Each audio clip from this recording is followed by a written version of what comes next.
gini ya, karena kenapa ada yang dapat jadi jabatan jadi komisaris, kenapa enggak? Karena orang-orang yang dapat jabatan komisaris ini adalah orang-orang yang memang berjuang di TKN waktu itu. Ya, kalau aku beda, aku sama Denny ini waktu pilpres kita ini influencer yang dibayar, gitu. Jadi aku rasa kenapa kita nggak ditawarin komisaris, kan lu udah dibayar, masa lu minta komisaris lagi? Gitu. Wajar lah aku pikir.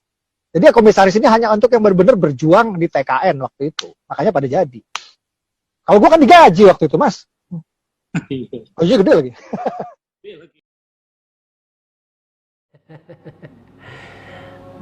Menarik ya, saudara sekalian. Ini coba kita bacakan, ada beberapa komen ya. Tapi ada 214 komen atas tulisan ini. Tapi coba kita bacakan 1-2 komen saja dulu. Apalagi tim ses, yang bukan tim ses aja harus pakai uang. Mana aja di negeri ini yang nggak pakai uang. Roy Suryo juga pasti pakai uang untuk kampanye. Hehehe. Bagian dari demokrasi kah? Tanda tanya. Nggak apa-apa, bebas-bebas aja selama ocehannya masih ada di medsosnya. Ketika dia meninggal juga akan menjadi dosa jariah karena kerjaannya gibah dan mengadu domba. Begitu pula yang membayarnya, seharusnya sebagai umat muslim mereka harusnya mendamaikan orang-orang yang berseteru, saling mengingatkan dalam kebaikan ya. Watawassaw bil haqqi watawassaw bis sabr ya. Iksas ya, itu 3 saja ya. Kadang-kadang kalau kita bacakan tanggapan netizen makin lama makin keras ya, kadang-kadang uncontrollable. Jadi itu sobat RH sekalian ya, bahwa Abu Janda mengatakan kalau dia dibayar ya. Luar biasa berarti ya. Apa masalahnya dengan dibayar itu sobat RH sekalian? Apa masalahnya? Gini masalahnya ya. Ini gini. Sobat era sekalian, ada 2 soal ya. Pertama,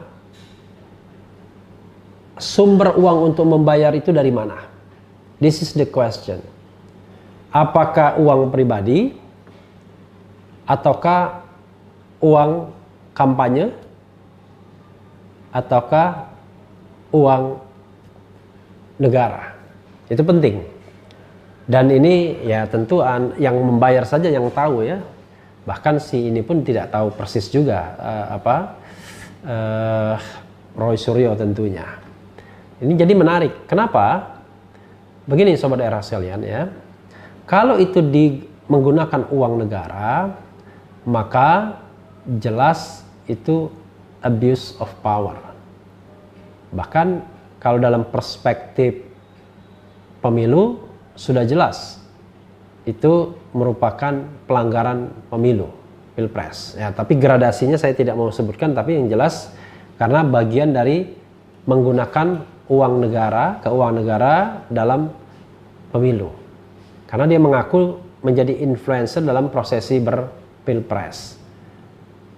Itu kalau uang negara. Jadi kalau kita misalnya pakai standar tinggi, high standard gitu ya, terhadap penyalahgunaan keuangan negara, maka kasus ini harusnya kasus yang menghebohkan, kasus yang bisa diinvestigasi oleh DPR, ya bikin pansus misalnya.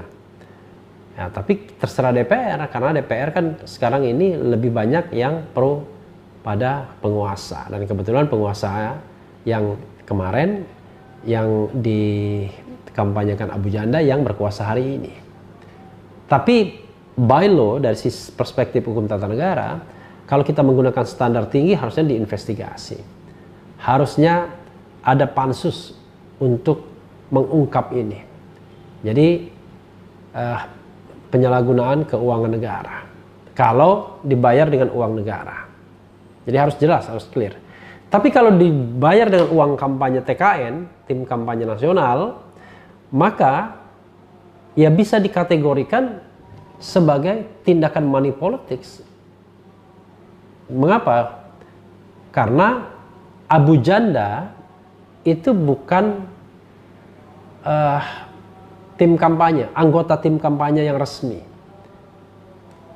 Itu sependek pengetahuan saya, karena yang namanya anggota tim kampanye ya, ketua dan anggota tim kampanye itu di mana diketuai oleh Erick Thohir TKN, itu kan harus terdaftar di Komisi Pemilihan Umum.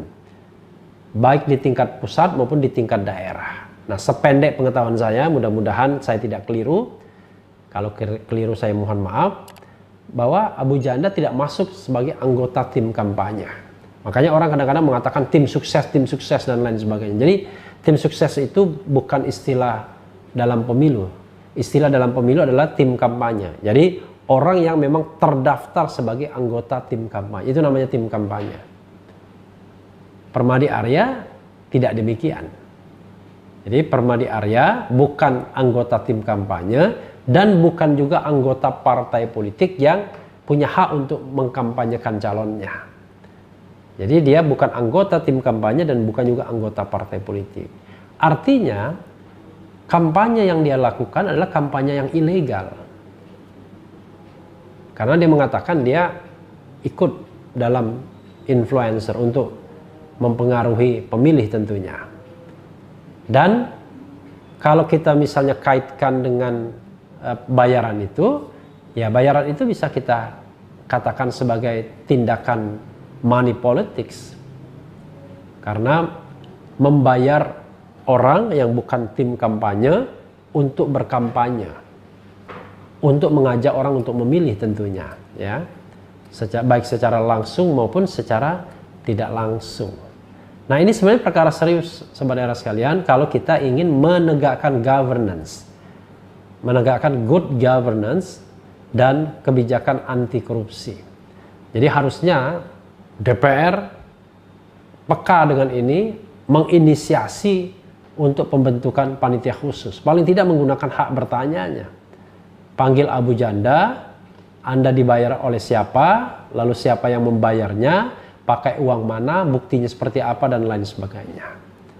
Karena kalau misalnya ini disangkal semua, ya berarti Abu Janda menyampaikan keterangan atau informasi yang tidak benar, ya, melakukan pembohongan publik.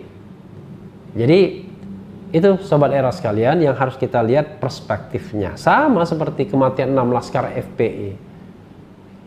Sangat aneh ketika DPR tidak tergerak untuk membentuk pansus dan menanyakan ini kepada pihak-pihak yang terlibat atau terkait, padahal mereka memiliki hak angket misalnya. Karena hak angket itu ketika ditujukan kepada kasus Laskar FPI, kepada aparat keamanan, wah sangat benar, tidak perlu lagi diperdebatkan.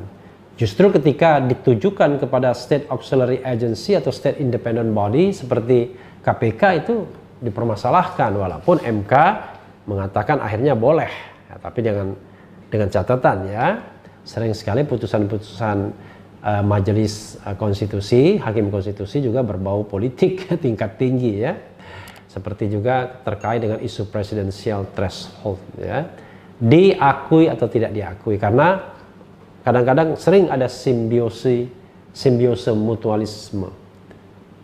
Jadi sobat era sekalian, saya tidak tahu apakah bola ini akan menggelinding terus sebagai atau seperti salju. Karena sekarang di masyarakat ada 3 isu yang sangat penting.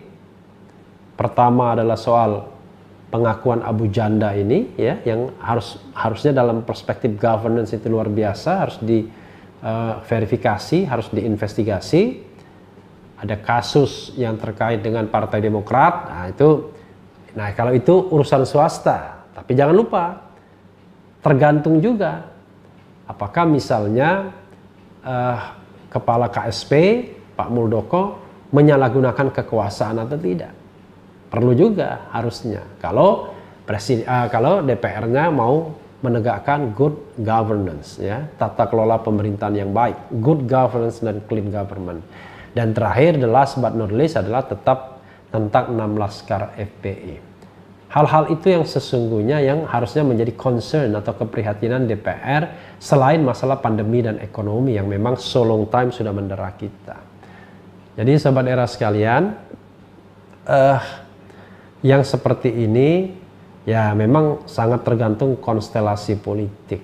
Ya, selama politik dikuasai oleh pemerintah, ya mungkin mereka-mereka yang terlibat seperti ini akan aman-aman saja. Tapi kapan lagi kita mau menegakkan good governance dan clean government kalau kita membiarkan hal-hal penting, ya, berlalu begitu saja tanpa kita punya keinginan untuk menggalinya. Padahal ini soal yang sangat penting. Karena penggunaan keuangan negara misalnya untuk pemenangan dalam proses berpemilu itu tidak saja dianggap sebagai tindak pidana pemilu, tapi bisa juga yaitu melanggar etika. Dan kalau kita kaitkan dengan perspektif konstitusinya, kalau ini misalnya menyangkut presiden, ya bisa saja menjadi subject to impeachment karena termasuk perbuatan tercela tentunya. Memang konstruksi perbuatan tercela itu memang bisa ditarik seperti karet ya, karena dia tidak measurable, tergantung konteks politiknya. Kalau korupsi jelas, tindak pidana berat lainnya jelas.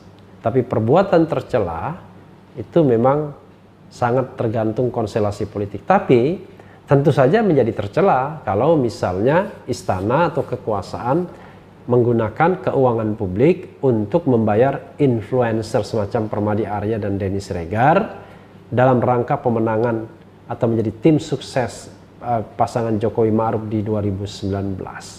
Soal-soal ini adalah soal penting bernegara dalam rangka menegakkan good governance.